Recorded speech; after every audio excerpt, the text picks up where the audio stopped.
हातकणंगले तालुक्यातील रेंदाळ ग्रामपंचायतीनं धडक अतिक्रमण मोहीम राबवली। विकास कामं करण्यासाठी अडथळा करणारी अतिक्रमण कुणाचाही मुलाहिजा न ठेवता दूर केली। त्यामुळे गावातील अंतर्गत रस्त्यांनी मोकळा श्वास घेतला।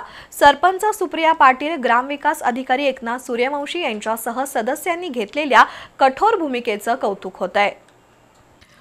गेली अनेक वर्ष रेंदाळ गावात अनेकांनी घरं बांधत असताना नियम धाब्यावर बसवत गटारीवर, रस्त्यावर आणि मिळेल तिथं अतिक्रमण करून वाहतुकीला अडथळा निर्माण केला होता।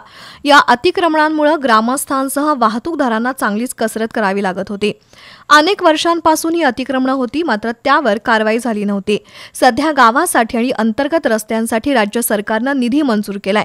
या निधीतून रस्ते बांधणी करताना अतिक्रमणं हटवण्याची गरज होती। ही बाब लक्षात घेऊन सरपंच सुप्रिया पाटील, ग्रामविकास अधिकारी एकनाथ सूर्यवंशी यांच्यासह सदस्यांनी एकत्र येत कुणाचाही मुलाहिजा न ठेवता जेसीबीच्या सहाय्यानं अतिक्रमणांवर धडक कारवाई केली।